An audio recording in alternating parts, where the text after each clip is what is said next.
네, 여러분 안녕하세요. 네, 그래서 이번 강의에서는 포스트 휴먼 시대를 맞이해서 지식과 정보는 어떤 성격을 갖는가를 살펴보는 것입니다. 이번 강의를 통해서 여러분들은 지식은 더 이상 단순 성취의 대상이 아니라 연결고리만 있다면 다른 영역과 자유롭게 융합될 수 있는 유동성이 있다는 것을 이야기해야 될 것입니다. 자, 그럼 강의를 시작하도록 하겠습니다. 자, 오늘의 강의 내용을 살펴보도록 하겠습니다. 강의 내용은 다음과 같습니다. 자, 첫 번째 보시면 포스트 휴먼의 지식의 특성이 어떤 것인지, 그리고 두 번째는 그러한 특성들을 네 가지를 살펴보겠습니다. 지식의 융합성, 지식의 디지털화, 지식의 네트워크성, 그 다음 지식의 생명 중심성, 이 내용을 가지고 우리가 포스트 휴먼 시대에 관련된 지식들을 살펴보도록 하겠습니다. 자, 첫 번째가 바로 뭐냐면 포스트 휴먼 시대의 지식의 특성에서 지식의 의미가 과연 무엇인가 하는 그 내용들입니다. 자, 그래 보시면 나와 있죠. 지식은 늘 변하는 것이다. 이건 다른 말로 뭐냐면 살아있는 생물과 같다는 거 보시면 되겠습니다. 그래서 오늘의 지식이 내일의 지식과 같을 수가 없습니다. 그래서 현실이 움직이고 변하는 만큼 지식도 변합니다. 맞나요? 네. 그래서 시대에 따라서 지식의 차이가 난다는 어떤 그런 메시지를 담고 있습니다.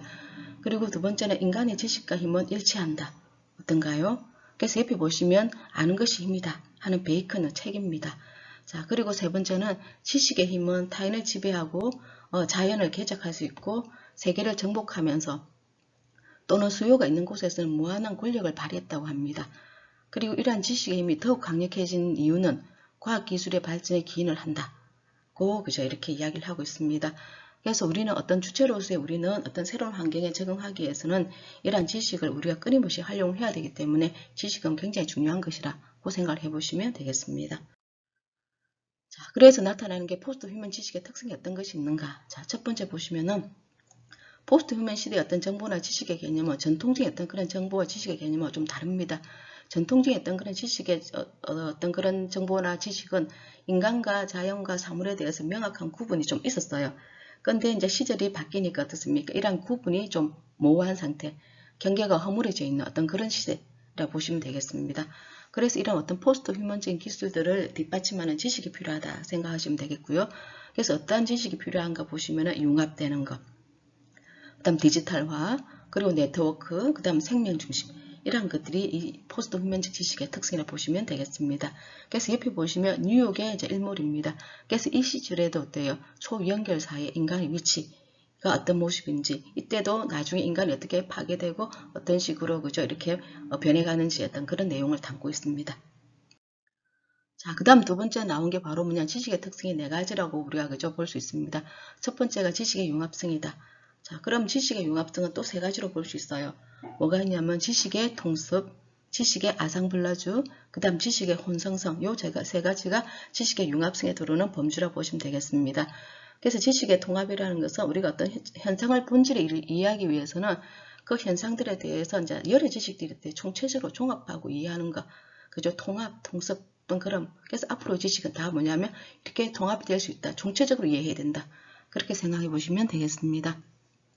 그리고 두 번째는 자 아상블라주라는 말이 있죠. 우리가 그죠 처음 보는 개념입니다. 미술에서 나온 개념입니다. 그래서 이제 하나의 전체를 구성하는 요소들의 관계는 어떤 서로 교차되거나 치환될 수 있다. 그래서 이제 이 여기서 좀 우리가 더 확대 해석하면 집단 지성이라는 개념이 나옵니다. 그래서 집단 지성이라는 것은 여러 사람이 모여서 어때요? 우리가 이제 머리를 종원해서 아이디어를 만드는 건데 이 집단 지성의 개념은 옆에 보시면 그림이 하나 나와 있죠. 흰 개미는 어떻게 큰 집을 지었을까? 흰 개미는 작잖아요, 그죠? 근데 흰 개미 집단은 어때요? 아주 초유기체처럼 한몸처럼 해서 이렇게 거대한 집을 지었다 소리입니다. 그럼 우리도 뭐냐면 작은 것이 모여서 때 거대한 뭔가가 만들어진다는 얘기입니다. 자, 그래서 밑에 보시면 아상블라주라는 그런 개념은 프랑스입니다. 그래서 모으기, 집합, 조립의 어떤 그런 개념입니다. 그래서 이제 입체 작품들을 이제 형태로 만들 때는 다양한 것을 모아가지고 우리가 만드는 형태입니다. 그래서 제술 작품 만들 때 뭐냐면 종이, 사진, 뭐 하다못해 그죠 실 여러 가지를 모아가지고 하나의 작품을 만드는 어떤 그런 것들이 아상블라주로 보시면 되겠습니다. 그리고 세 번째는 이제 지식의 혼성성. 그래서 이제 실제 공간하고 사이버 공간, 그 다음 인간과 기계, 그 다음 일과 삶, 그죠 인지와 감성, 이제 이런 것들이 다 혼성되고 있다. 이렇게 보시면 되겠습니다. 그리고 이제 지식의 디지털화가 있습니다. 그래서 디지털화도 세 가지가 있죠. 지식의 정보화, 지식의 사이버화, 지식의 시스템화. 그래서 고성능 인공지능 알고리즘을 활용한 메타두뇌를 활용하는 게 증가되고 있다. 그 다음 두 번째는 전산적인 데이터 처리를 기반으로 하는 사이보그 학습이 되고 있다.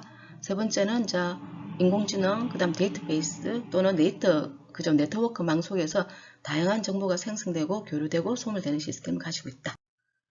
그 다음 네 번째는 지식의 네트워크성입니다. 그래서 이건 다른 말로 바로 얘기하면 지식이 다 연결되어 있다. 홀로 존재하지 않고 다 연결되어 있다. 그리고 두 번째는 지식을 확장할 수 있다. 링크의 성격에 따라서는 몇 단계만 거쳐도 돼 기하급수적으로 증가할 수 있다. 그 다음 지식의 기능을 가지고 있다. 그리고 지식은 복원이 될 수 있다. 하는 어떤 그런 것들이 특성이라고 보면 되겠습니다. 자, 그 다음 다섯 번째 보시면 지식도 생명이 있다. 그래서 지식은 굉장히 복잡하다. 왜냐하면 자연현상이 복잡하니까. 그래서 자연현상은 우리가 다 이해하기는 굉장히 어렵습니다. 자, 그래서 지식은 복잡한 어떤 그런 특성을 지니고 있다. 그렇지만 또 이런 지식은 어때요? 자기 규제와 자기 조직의 원리를 따라서 형성되고 교류되고 있다. 그래서 지식은 어떻습니까? 우리가 어떤 시점에서 논리적인 어떤 설명의 과정을 거치지 않고 새로운 아이디어가 떠오르는 어떤 그런 단계, 사물의 본질을 깨뜨려 보는 어떤 그런 직관성을 가질 수 있다. 이러한 것들이 바로 뭐냐면 포스트 휴먼 시대에 필요한 지식이라고 보시면 되겠습니다. 자, 그래서 여러분들이 포스트 휴먼 시대에 삶의 활력을 불어넣는 창조적인 지식은 어떤 것이 있는지 한번 상상해 보시면 좋을 것 같습니다. 자, 그래서 포스트 휴먼 시대에 필요한 어떤 지식을 우리가 네 가지를 살펴보았습니다. 자, 강의는 여기까지 하겠습니다. 자, 수고하셨습니다.